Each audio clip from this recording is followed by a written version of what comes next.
Good morning friends मैं अभिषेक दीक्षित आपका फिर से एक बार इस कॉन्सेप्ट टाइम के प्लेटफॉर्म पर स्वागत करता हूं। दोस्तों आज हम बात वहीं से शुरू करेंगे जहां पर हमने पिछली हिस्ट्री की क्लास में बात ख़त्म की थी। पिछली हिस्ट्री की क्लास में हमने वहां की सामाजिक संरचना या सोशल स्ट्रक्चर देखा था कि समाज कितने वर्णों में विभाजित है, स्टेटस ऑफ वुमेन या महिलाओं की स्थिति क्या है। और आज हम उससे आगे की बात करेंगे और सबसे पहली चीज़ हम देखेंगे पॉलिटिकल स्ट्रक्चर, अर्थात वहाँ की राजनीतिक संरचना कैसी थी। राजनीतिक संरचना से तात्पर्य होता है कि वहाँ पर राजा का शासन था या कौन शासक वर्ग कौन था, इन सब बातों का हम इसमें अध्ययन करेंगे। तो चलिए स्टार्ट करते हैं। पहली बात कि सिंधु घाटी सभ्यता का पॉलिटिकल स्ट्रक्चर कैसा था। तो हम बात करें सिंधु घाटी सभ्यता के पॉलिटिकल स्ट्रक्चर की, तो हम देखते हैं कि सिंधु घाटी सिस्टम का जो मेजरमेंट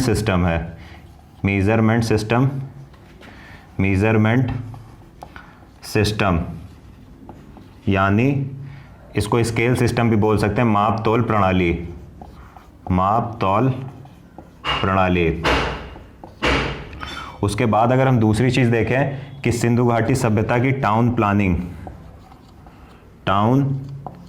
प्लानिंग यानी हिंदी में कहें तो नगर नियोजन। ये मैं पढ़ा चुका हूं पिछली क्लासों में, नगर नियोजन कि उनका जो नगर बसा था वो किस स्वरूप में बसा था, उसका फॉर्म क्या था। तो जब हम ये देखते हैं कि पूरी सिंधु घाटी सभ्यता में और माप तौल प्रणाली एक जैसी थी, मेजरमेंट सिस्टम एक जैसा था, प्लस दूसरी चीज़ हम जब गौर करते हैं कि वहाँ की टाउन प्लानिंग यानी जो शहर बसाए गए थे वो एक स्वरूप बसाए गए थे यानी एक रूप में बसाए गए थे, तो इन दोनों में क्या था, यूनिफॉर्मिटी थी। यानी जो माप तौल प्रणाली और नगर नियोजन टाउन प्लानिंग थी उसमें यूनिफॉर्मिटी थी। यूनिफॉर्मिटी को हिंदी में बोलेंगे एक रूपता थी। तो जब इस यूनिफॉर्मिटी को देखा जाता है तो ऐसा लगता है कोई ना कोई सेंट्रलाइज्ड गवर्नमेंट जरूर होगी, यानी सेंट्रलाइज्ड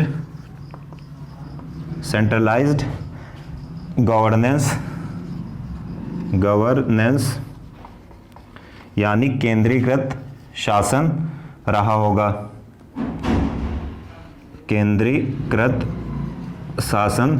होगा, और ये हमें कैसे पता चला, क्योंकि हमने देखा कि पूरी सिंधु घाटी सभ्यता में एक तो मेजरमेंट सिस्टम में यूनिफॉर्मिटी पाई जाती है और टाउन प्लानिंग में पूरी सभ्यता में यूनिफॉर्मिटी पाई जाती है। तो ऐसा प्रतीत होता है कि कोई ना कोई केंद्रीकृत शासन जरूर रहा होगा जिसने इस यूनिफॉर्मिटी को बरकरार रखा। लेकिन समस्या ये उत्पन्न हुई कि इस सभ्यता का कोई भी हमें पॉलिटिकल ऑर्गेनाइजेशन का साक्ष्य नहीं मिलता है। यानी अगर हम कहें पॉलिटिकल ऑर्गेनाइजेशन का कोई भी एविडेंस हमको नहीं मिलता या राजनीतिक संगठन का कोई भी साक्ष्य हमको नहीं मिलता है। अब समस्या खड़ी हो गई कि केंद्रीकृत शासन की हम बात कर रहे हैं, यूनिफॉर्मिटी के कारण हम देखते हैं कि सभ्यता में काफ़ी एक रूपता एक समानता पाई जाती है। तो हमने ये अंदाजा लगाया कि केंद्रीकृत शासन वहाँ पर होता होगा। लेकिन जो समस्या खड़ी हुई है कि एविडेंस कोई भी नहीं मिला, हमें किसी राजनीतिक संगठन का कोई भी एविडेंस या साक्ष्य नहीं मिला। तो अब जो अंदाजा लगाया गया ये लगाया गया कि सिंधु घाटी सभ्यता में जो लोग थे वो अधिकतर व्यापार वाणिज्य में संलग्न रहते थे, यानी ट्रेड एंड कॉमर्स में लगे रहते थे। Most people were involve in trade and commerce यानी अधिकांश लोग व्यापार और वाणिज्य करते थे या व्यापार और वाणिज्य में लगे रहते थे। तो इससे अंदाजा क्या लगाया गया, इससे अंदाजा लगाया गया कि जो वहाँ की गवर्नेंस होगी या शासन होगा, गवर्नेंस या वहाँ का शासन होगा, उसमें मर्चेंट क्लास की इंपॉर्टेंट भूमिका होगी। मर्चेंट क्लास मतलब व्यापारी वर्ग की इंपॉर्टेंट भूमिका, व्यापारी वर्ग की शासन में इंपॉर्टेंट भूमिका रही होगी। तो ये हमने देखा पॉलिटिकल सिस्टम। तो हमने साइंटिफिक तरीके से कैसे समझा, हमने देखा कि अगर हम सिंधु घाटी सभ्यता की पॉलिटिकल स्ट्रक्चर पर गौर करें तो वहाँ पर मेजरमेंट सिस्टम की अगर हम बात करें या टाउन प्लानिंग की बात करें, दोनों में यूनिफॉर्मिटी पाई जाती है, एक रूपता पाई जाती है। तो ऐसा इस एक रूपता को देखकर ऐसा प्रतीत होता है कि वहाँ पर जरूर कोई केंद्रीकृत या सेंट्रलाइज्ड गवर्नेंस रही होगी, ठीक है, सेंट्रलाइज्ड या केंद्रीकृत शासन रहा होगा। अब अगर हम ध्यान से देखें तो हमको कोई भी सिंधु घाटी सभ्यता से पॉलिटिकल ऑर्गेनाइजेशन या राजनीतिक संगठन का साक्ष्य नहीं मिलता है। अब साक्ष्य नहीं मिलता है तो अंदाजा कैसे लगेगा? वहां के जो मोस्ट ऑफ पीपुल थे, यानी अधिकतर लोग थे, वो व्यापार और वाणिज्य में संलग्न रहते थे, व्यापार वाणिज्य करते थे। इसलिए ऐसा माना गया कि जो वहां की गवर्नेंस थी, शासन था, वहां पर उसमें व्यापारी वर्ग या मर्चेंट क्लास की इंपॉर्टेंट भूमिका रही होगी। तो ये याद रखिएगा कि व्यापारी वर्ग या मर्चेंट क्लास की सिंधु घाटी सभ्यता की राजनीतिक संरचना में इंपॉर्टेंट भूमिका थी। तो ये हमने पहला टॉपिक देख लिया। दूसरा टॉपिक जो हम कवर करेंगे वो क्या है? वो है इकोनॉमिक स्ट्रक्चर। अगर हम बात करें सिंधु घाटी सभ्यता के आर्थिक संरचना की, तो हम इसको बीच में कर लेते हैं। अगर हम बात करें सिंधु घाटी सभ्यता की आर्थिक संरचना की, तो हम देखते हैं। देखिए, सबसे पहले हमने क्या किया, इकोनॉमिक स्ट्रक्चर को उठाकर यहां लिख लिया, क्योंकि ये थोड़ा बड़ा टॉपिक है। इकोनॉमिक स्ट्रक्चर, या हिंदी में कहें तो आर्थिक संरचना। इसी को बहुत बुक्स में आपको मिलेगा, लाइफ, इकोनॉमिक लाइफ। तो मैंने यहां लिखा इकोनॉमिक स्ट्रक्चर। और अब हम इसे आगे देखते हैं। अगर हम बात करें इकोनॉमिक स्ट्रक्चर की, तो आप अगर किसी भी देश की आर्थिक स्थिति का आकलन करते हैं तो उसमें सबसे पहले क्या देखेंगे? उसमें सबसे पहले मैं एक इधर माइंड मैप बनाऊंगा, उसी के अनुसार समझाता जाऊंगा। अगर हम बात करें इकोनॉमिक स्ट्रक्चर की, तो आप सबसे पहले क्या देखेंगे कि एग्रीकल्चर यानी कृषि में क्या व्यवस्था थी, यानी कृषि में लोग क्या करते थे, कि कौन सी फसलों को उपजाते थे, किन फलों से परिचित थे, तो गौर करते हैं। अगर हम सिंधु घाटी सभ्यता के लोगों की बात करें, और सबसे पहले अगर इसमें हम बात करें क्रॉप की, यानी फसलों की, तो सिंधु घाटी सभ्यता के लोग किन किन फसलों से परिचित थे? सिंधु घाटी सभ्यता के लोग व्हीट,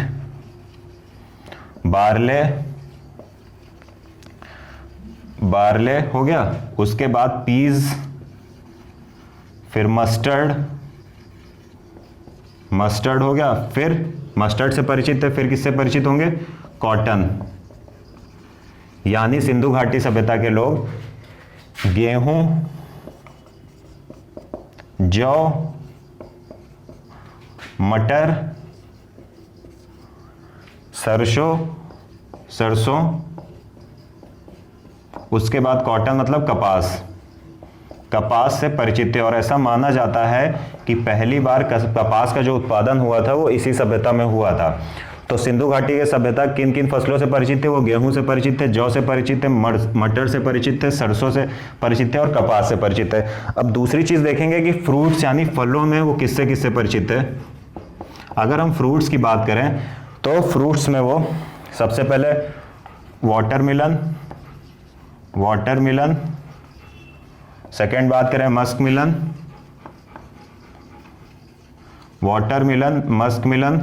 कोकोनट,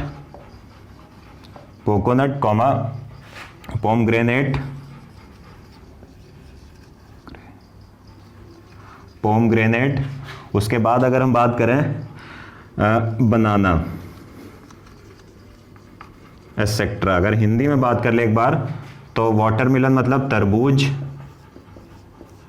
मस्कमेलन मतलब खरबूज या खरबूजा, कोकोनट मतलब नारियल। सिंधु घाटी सभ्यता के लोग नारियल से परिचित थे। उसके बाद अगर हम पोमग्रेनेट की बात करें तो अनार, बनाना की बात करें केला। तो सिंधु घाटी सभ्यता के लोग इन सबसे परिचित थे। अब इसके बाद जो बात होगी वो ये होगी, एक इम्पॉर्टेंट बात जो अक्सर एग्जाम्स में पूछी जाती है, वो ये होती है कि जो आप नोट करके लिख लीजिए कि सिंधु घाटी सभ्यता के जो लोग थे वो पैडी या धान, जिसे आप पैडी कहिए या धान कहिए, इससे परिचित बिल्कुल नहीं थे। किंतु एक्सेप्शन क्या पाया जाता है जिसमें अक्सर एग्जाम्स में फंसाया जाता है? एक्सेप्शन की अगर हम बात करें तो आप देखेंगे गुजरात में पाए जाने वाले लोथल और रंगपुर में, इन दोनों जगह पर धान के साक्ष्य मिले हैं, लेकिन इंपॉर्टेंट बात यह है कि पैडी से ये लोग परिचित नहीं थे, बस एक या दो जगह पर इसके एविडेंस मिले हैं। कहां पर? गुजरात में स्थित लोथल और रंगपुर में। अब दूसरी बात हमने ये देख लिया कि अब हम देखेंगे कि वो एग्रीकल्चर टूल्स कौन से यूज करते थे। एग्रीकल्चर टूल्स कौन से यूज करते थे? तो अगर हम बात करें एग्रीकल्चर टूल्स की, तो ये जो भी कृषि में जिन भी उपकरणों का प्रयोग करते थे वो कौन से उपकरण थे? वो उपकरण बनते थे स्टोन से एंड ब्रॉन्ज से, यानी ये लोग पत्थर और ब्रॉन्ज मतलब कांसे, इन दोनों के उपकरणों का प्रयोग किस में करते थे? ये लोग एग्रीकल्चर टूल्स में स्टोन एंड ब्रॉन्ज के उपकरणों का प्रयोग करते थे। अब दूसरी चीज देखिए, अगर इसमें ये लोग खेत की जुताई के लिए, यानी प्लोज के लिए ये लोग क्या करते थे? ये लोग यूज करते थे क्या? खेत की जुताई के लिए, हिंदी में भी लिख लीजिए जुताई, जुताई के लिए, यानी प्लोज मतलब हल होता है। ये किसका हल यूज करते थे? प्लोइंग के लिए। प्लोइंग के लिए ये यूज करते थे किसका हल?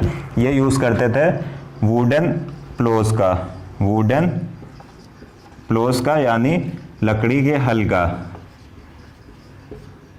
लकड़ी के हल का प्रयोग करते थे। तो ये हमने समझ लिया। अब हम लास्ट जो बात करेंगे, एक हमको एविडेंस कालीबंगा की अगर हम बात करें, कालीबंगा की बात करें, तो यहां पर हमको यहां पर प्लोइंग एग्रीकल्चर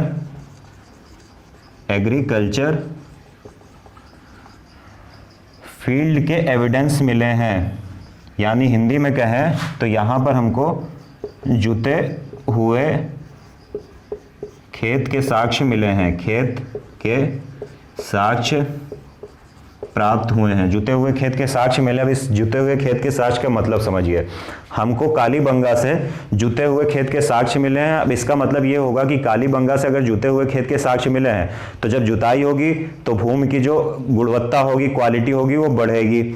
अब जब भूमि की क्वालिटी बढ़ेगी तो उत्पादन बढ़ेगा, उत्पादन बढ़ेगा तो जब उत्पादन बहुत अधिक होने लगेगा तो वो तो अपना यूज करेंगे, प्लस जो बचेगा जिसको हम सरप्लस कहते हैं, अधिशेष कहते हैं, उसको रखने के लिए बड़े बड़े कुछ रखने वाली जगहों का इंतजाम किया जाएगा, जिससे क्या बोलते हैं? अन्नागार बोलते हैं या ग्रेनरीज।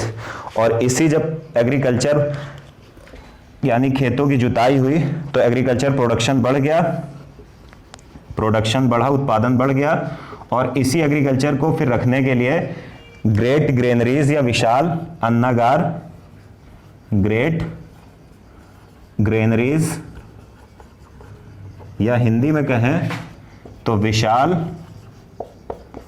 अन्नागार का निर्माण किया गया, जिसका साक्ष्य एविडेंस हमको कहाँ मिलता है? एविडेंस की बात करें तो एविडेंस हमको मिलता है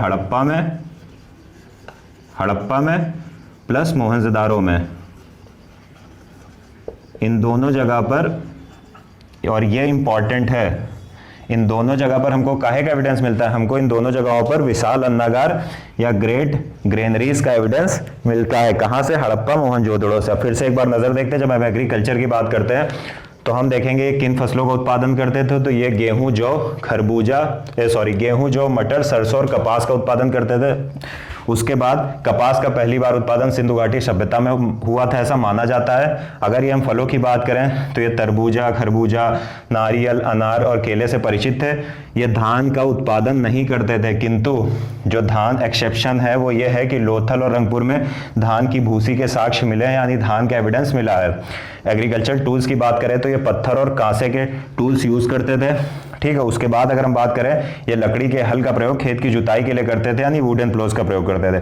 कालीबंगन से प्लोइंग एग्रीकल्चर फील्ड के एविडेंस मिले हैं, यानी जुते हुए खेत के साक्ष्य मिले। इससे प्रोडक्शन बढ़ा होगा, सरप्लस की स्थिति आई होगी। सरप्लस की स्थिति के संरक्षित करने के लिए, यानी जो उत्पादन बचा उसको संरक्षित करने के लिए ग्रेट ग्रेनरीज का निर्माण किया गया, विशाल अन्नागार का निर्माण किया, बड़े बड़े भवनों का, और इन भवनों के साक्ष्य हमको हड़प्पा और मोहनजोदड़ो में मिलते हैं। तो ये हमने देख लिया हड़प्पा सभ्यता की एग्रीकल्चर की बात। अब अगर हम आगे बढ़ें तो हम देखेंगे एग्रीकल्चर से अगर हम थोड़ा सा आगे बढ़ें तो इसके बाद क्या कर सकते हैं लोग? हड़प्पा सभ्यता के लोग कृषि करते थे, ठीक है। उसके बाद अगर हम बात करें सेकंड, तो यहाँ पर हम देखेंगे एनिमल हस्बेंड्री। एनिमल हस्बेंड्री,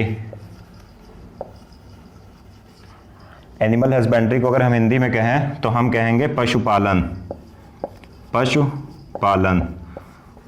अब हड़प्पा सभ्यता के लोग किन पशुओं को पालते थे या किन पशुओं से परिचित थे, तो हम देखते हैं कि काऊ, ठीक है, बफेलो यानी गाय भैंस, ठीक है। उसके बाद अगर हम बात करें शिप यानी भेड़ और गोट बकरी, यानी हड़प्पा सभ्यता के लोग गाय भैंस भेड़ बकरी से परिचित थे। अब ये सबसे पहले ये समझने की कोशिश करिए कि ये जो पशुओं को पालते थे, इन पशुओं से परिचित थे, तो इनका यूज़ कैसे करते थे। पहली बात तो यूज़ किस में करते होंगे, फूड में यानी भोजन में, चाहे वो दूध के रूप में हो या मांस के रूप में हो। उसके बाद किस में यूज़ करते होंगे, ट्रांसपोर्टेशन में। ट्रांसपोर्टेशन में एक और नाम लिख लीजिए, एलिफेंट से भी ये लोग परिचित थे, क्योंकि मैंने आपको पिछली क्लास में बताया था कि चनहूदड़ों से एलिफेंट आइवरी कॉम्ब यानी हाथी दांत की कंघी के साक्ष्य मिले थे। तो अब यहाँ पर समझने की कोशिश करिए, ये लोग भोजन में यूज़ करते थे, प्लस परिवहन में यूज़ करते थे, किसका, जानवरों का एक जगह से सामान दूसरे जगह ले जाने के लिए ट्रांसपोर्टेशन में यूज़ करते थे। तीसरी बात अगर हम बात करें तो किस चीज़ में यूज़ करते होंगे, एग्रीकल्चर में, खेतों की जुताई करने में बैलों का प्रयोग होता होगा, कृषि में। उसके बाद अगर हम बात करें कि ये और क्या यूज़ करते होंगे, तो ये किस में यूज़ करते होंगे, मैन्युफैक्चरिंग ऑफ डिफरेंट कमोडिटीज़, यानी विभिन्न वस्तुओं के निर्माण में।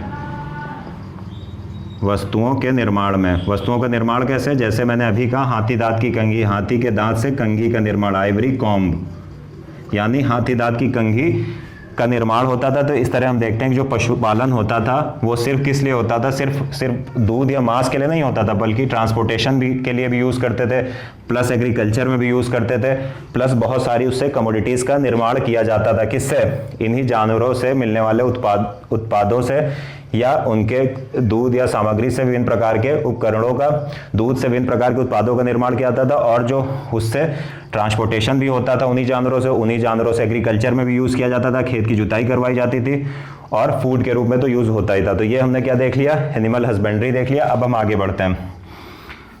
अब अगर हम बात करें, जैसा कि मैंने बताया कि हड़प्पा सभ्यता के लोग व्यापार वाणिज्य यानी ट्रेड एंड कॉमर्स में भाग लेते थे, तो सबसे पहले हम बात करते हैं क्राफ्ट इंडस्ट्री की। क्राफ्ट इंडस्ट्री, अगर मैंने कहा कि व्यापार करते थे, बिजनेस करते थे, तो बिजनेस कब करेंगे, जब कुछ इंडस्ट्री होगी, और ये इंडस्ट्री यानी हिंदी में कहें तो शिल्प उद्योग, ये इंडस्ट्री जब कुछ उत्पादन करेंगी तभी तो लोग व्यापार करेंगे। तो अब इंडस्ट्री देखते हैं हम हड़प्पा सभ्यता में कौन कौन सी थी। अगर हम बात करें इंडस्ट्री की, तो अगर हम इंडस्ट्री की बात करें तो जैसे मैंने कहा कि यहाँ पर पक्की ईंटों के मकान मिलते थे, तो इसका मतलब क्या हुआ, यहाँ पर ईंट उद्योग जरूर रहा होगा, यानी ईंट उद्योग जरूर रहा होगा। प्लस अगर मैं यहाँ बोलूँ कि यहाँ पर टेक्सटाइल, लोग सूती वस्त्र पहनते थे, कॉटन के कपड़े पहनते थे, ठीक है, तो हम यहाँ क्या कहेंगे, इसका मतलब ये हुआ कि टेक्सटाइल इंडस्ट्री जरूर रही होगी, यानी टेक्सटाइल मतलब वस्त्र। उसके बाद अगर मैं कहूँ कि हड़प्पा सभ्यता के लोग पॉटरी या मृदभांड यूज़ करते होंगे, तो यहाँ पर क्या होगा, पॉटरी इंडस्ट्री रही होगी। उसके बाद अगर हम कहें कि हमें हाथी दांत की कंघी के साक्ष्य मिले हैं, तो इसका मतलब क्या हुआ कि आइवरी मटेरियल इंडस्ट्री भी रही होंगी, एवरी मटेरियल मैन्युफैक्चरिंग इंडस्ट्री, यानी हाथी दांत से निर्मित वस्तुओं के उद्योग भी रहे होंगे। हाथी दांत,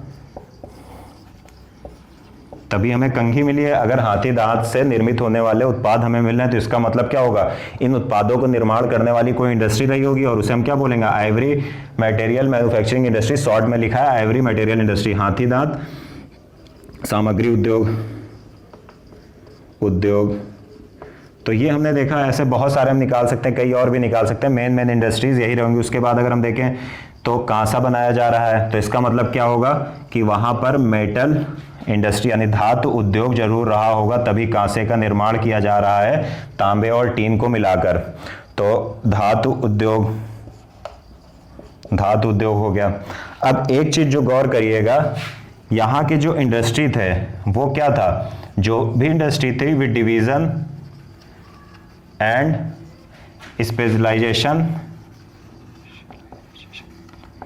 स्पेशलाइजेशन ऑफ लेबर से युक्त थे, मतलब क्या हुआ, हिंदी में अगर हम कहें श्रम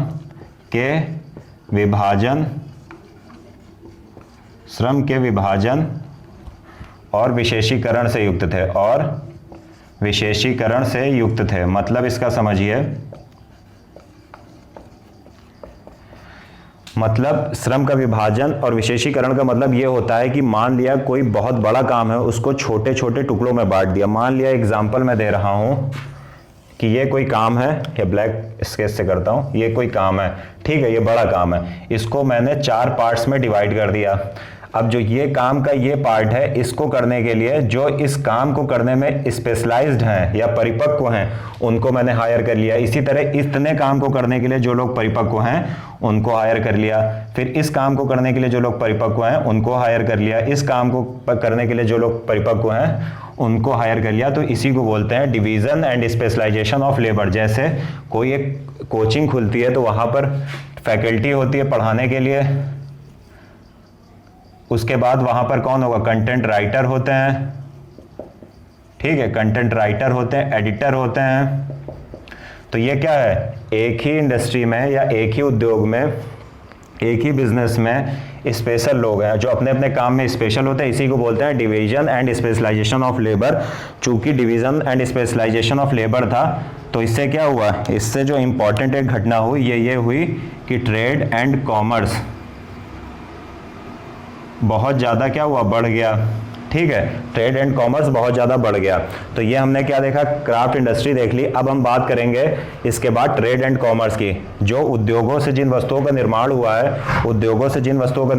अब उन वस्तुओं को हम बेचेंगे कैसे वो समझते हैं, उनका व्यापार कैसे किया जाएगा ये हम समझते हैं। अब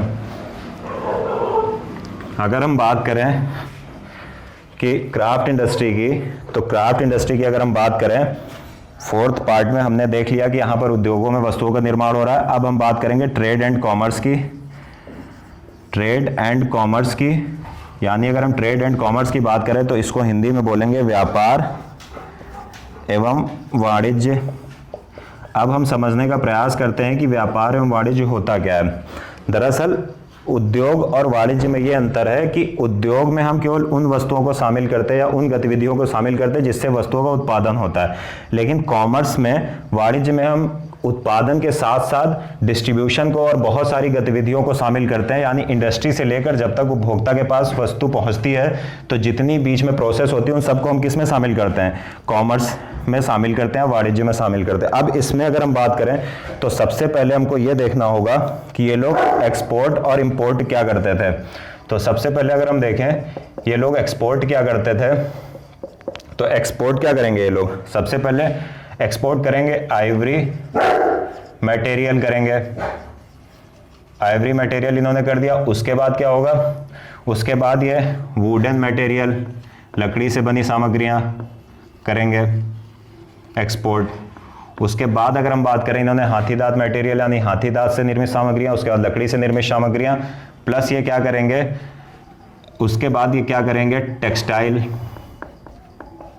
यानी जो भी वस्त्र बनते थे उनका भी ये लोग निर्यात करते थे। और उसके बाद प्रीसियस स्टोन की यानी गारलैंड्स ऑफ प्रीसियस स्टोन्स यानी बहुमूल्य धातुओं की जो मालाएं होती थी उनका निर्यात करते थे। इसकी बाद अगर हम बात करें, वो लोग इंपोर्ट क्या करते थे, हड़प्पा सभ्यता के लोग इंपोर्ट क्या करते थे, तो अगर हम बात करें गोल्ड की, तो ये लोग गोल्ड को अफगानिस्तान से मंगाते थे। उसी तरह अगर हम बात करें सिल्वर की, फिर टिन की, कॉपर की, और फिर लाजवर्द की। तो अब देखते हैं, ये गोल्ड मंगाते थे अफगानिस्तान से, सिल्वर ये लोग मंगाते थे अफगानिस्तान प्लस एंड ईरान से। इसी तरह टीन भी अफगानिस्तान एंड ईरान से मंगाते थे, इंपोर्ट करते थे। कॉपर की प्राप्ति करते थे कहाँ से? गणेश्वर राजस्थान से। गणेश्वर राजस्थान से लोग काहे की प्राप्ति करते थे? कॉपर की प्राप्ति करते थे। और ये जो लाजवर्द एक प्रीसियस स्टोन था, बहुमूल्य धातु का पत्थर था, इसको ये लोग प्राप्त करते थे अफगानिस्तान से। अब ये तो हमने देख लिया कि ये लोग इंपोर्ट और एक्सपोर्ट क्या करते थे। उसके बाद हम नेक्स्ट चीज़ जो इसमें देखेंगे, ये हमने देख लिया एक्सपोर्ट इंपोर्ट। फिर हम क्या देखेंगे? फिर हम देखेंगे मोड ऑफ ट्रांसपोर्ट क्या था। ट्रांसपोर्ट यानी परिवहन के साधन क्या थे? मोड ऑफ ट्रांसपोर्ट यानी परिवहन के साधन। परिवहन के साधन क्या थे? परिवहन के साधनों की अगर हम बात करें तो परिवहन के साधन की अगर हम बात करें तो सबसे पहले अगर हम देखें कि लैंड और वाटर, दो भागों में हमने डिवाइड कर लिया। अगर हम लैंड पर देखें तो बुलक कार्ट यानी बैलगाड़ी थी। और अगर हम वाटर में देखें यानी जो स्थल पर परिवहन होता था वो बैलगाड़ी के द्वारा होता था। और अगर हम पानी में देखें तो बोट एंड शिप द्वारा होता था, यानी नाव और जहाज़ों के द्वारा सामान भेजा जाता था। कहाँ पर? वाटर से दूसरी जगहों पर। तो ये हमने देख लिया क्या? परिवहन के साधन। उसके बाद हम देखेंगे इंपॉर्टेंट पोर्ट्स कौन थे। अगर सामान जहाज़ से भेजा जा रहा है तो उसके लिए हमको बंदरगाह चाहिए। तो बंदरगाहों की अगर हम बात करें तो बंदरगाहों में हम क्या देखेंगे कि एक तो हो गया लोथल गुजरात, प्लस लोथल के बाद रंगपुर और फिर उसके बाद सुरकोटदा। अगर हम इन्हीं बंदरगाहों के मैप के थ्रू समझने का प्रयास करें तो हम देखते हैं कि गुजरात की अगर हम बात करें तो यहाँ पर कहीं लोथल है और उसके बगल में रंगपुर है और यहाँ पर सुरकोटदा है। तो ये तीनों चूँकि समुद्र के नज़दीक स्थित थे, इसलिए जो भी ये बोट और शिप से क्या किया था, सामान भेजा जाता था, मंगाया जाता था, तो इन्हीं पोर्ट्स का इस्तेमाल किया जाता था। इसके बाद अगर हम आगे की बात करें इसी में, तो मोड ऑफ ट्रांसपोर्ट ही हमने देख लिया। अब इसी में हम बात करेंगे ट्रेड एंड कॉमर्स, अभी आपका ख़त्म नहीं हुआ है। इसी में अगर हम बात करें, इसके थोड़ा आगे बढ़ें कि हमने देख लिया, पोर्ट भी देख लिया। अब हम देखेंगे कि मेजरमेंट सिस्टम क्या था। मेजरमेंट सिस्टम, अगर हम कहें स्केल सिस्टम या मेजरमेंट सिस्टम की बात करें, मेजरमेंट सिस्टम या माप तोल प्रणाली, ठीक है। तो मेजरमेंट सिस्टम की अगर हम बात करें, ये अभी ट्रेड एंड कॉमर्स ही चल रहा है। मेजरमेंट सिस्टम की बात करें, माप तोल प्रणाली की बात करें, तो यहाँ पर हम देखते हैं क्या कि हमें सबसे पहले बात करें कॉपर स्केल, यानी हमें तांबे का पैमाना कहाँ से मिला है? हमें तांबे का पैमाना मिला है हड़प्पा से। चूंकि मैं पहले ही बता चुका हूँ कि माप तौल की एक स्टैंडर्ड प्रणाली यहाँ पर थी, यहाँ पर जो मेजरमेंट सिस्टम था वो स्टैंडर्ड था, तभी हमने कहा था यहाँ पर कोई सेंट्रलाइज्ड सिस्टम रहा होगा। तो कॉपर स्केल हमको हड़प्पा से मिली है। उसके बाद अगर हम एक देखें क्ले स्केल यानी मिट्टी का तराजू स्केल, इसे आप बोल सकते हैं मिट्टी का तराजू। तो हमने क्या देखा, ये हमको मिला है मोहनजोदारो से, उसके बाद अगर हम देखें, उसके बाद हम क्या देखते हैं, अगर हम बात करें आइवरी स्केल की या हाथी दांत सामग्री की बात करें, हाथी दांत सामग्री की बात करें, तो हाथी दांत सामग्री की जो स्केल मिली है, पैमाना मिला है हमें, हाथी दांत पैमाना की बात करें, अगर हम पैमाने की बात करें तो ये हमें कहाँ से मिला है? ये हमें मिला है लोथल से मिला है। तो ये हमने देख लिया कि मेजरमेंट सिस्टम कैसा था, यानी मेजरमेंट माप तौल की जो प्रणाली थी वो कैसी थी। इसके बाद अगर हम एक इंपॉर्टेंट और चीज़ की देखें, हमने क्या क्या देख लिया इसमें। सबसे पहले हमने क्या देखा कि एक्सपोर्ट इंपोर्ट क्या होता था। उसके बाद हमने क्या देखा इसमें, एक्सपोर्ट इंपोर्ट के बाद मोड ऑफ एक्सचेंज क्या थे। उसके बाद हमने क्या देखा तीसरे नंबर पर कि कौन से बंदरगाहों पोर्ट का यूज़ किया जाता था। उसके बाद हमने देखा कि माप तौल की प्रणाली क्या थी। उसके बाद अगर हम नेक्स्ट टॉपिक पर आ जाएं कि मीन्स ऑफ एक्सचेंज, यानी अगर हम बात करें मीन्स ऑफ एक्सचेंज की, मीन्स ऑफ एक्सचेंज की यानी विनिमय के साधन क्या थे, क्या मुद्रा का प्रयोग होता था या वस्तु विनिमय प्रणाली थी, बार्टर सिस्टम था। विनिमय के साधन की अगर हम बात करें कि मीन्स ऑफ एक्सचेंज क्या थे, तो हम देखते हैं यहाँ पर मुद्रा का आविष्कार तब तक नहीं हुआ था और यहाँ पर बार्टर सिस्टम मौजूद था, यानी बार्टर सिस्टम मौजूद था। अब जो लास्ट पॉइंट हम देखेंगे इसी में ट्रेड एंड कॉमर्स में, वो हम देखेंगे इस जो ट्रेड का है इसका एविडेंस हमें कहाँ कुछ एविडेंस मिला, जो हमने इतनी सारी बातें कह दी कि हम लोग एक्सपोर्ट इंपोर्ट करते थे और अंतर्राष्ट्रीय व्यापार करते थे। तो इसको समझने का प्रयास करते हैं कि अगर हम बात करें एविडेंस की, यानी ट्रेड एविडेंस की, ये भी हम ट्रेड एंड कॉमर्स ही पढ़ रहे हैं, ट्रेड एविडेंस यानी व्यापार साक्ष्य। तो मेसोपोटामिया के शासक यानी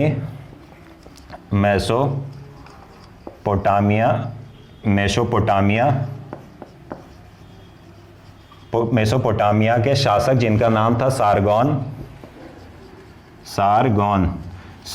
का एक एडिक्ट आप बोलते हैं इसे, एडिक्ट्स ऑफ अशोक बोलते हैं, अशोक के अभिलेख। वैसे ही इनका एक एडिक्ट मिला है यानी अभिलेख मिला है। और अभिलेख क्या होता है पहले वो समझ लीजिए। अभिलेख का मतलब होता, अभिषेक नहीं तो मैं अपना नाम लिख दे रहा हूँ, अभिलेख का मतलब होता है कि जब धातु पर या पत्थर पर कोई बात लिखी जाती है, उकेरी जाती है, तो उसे हम क्या बोलते हैं, अभिलेख बोलते हैं। तो इनके संदर्भ इससे हमको क्या एविडेंस मिला, इससे एविडेंस मिला है कि हड़प्पा सभ्यता और मेसोपोटामिया के बीच ट्रेड होता था। अब इसको हम मैप के थ्रू समझेंगे। अगर हम बात करें इंडिया की, तो ये हो गया इंडिया,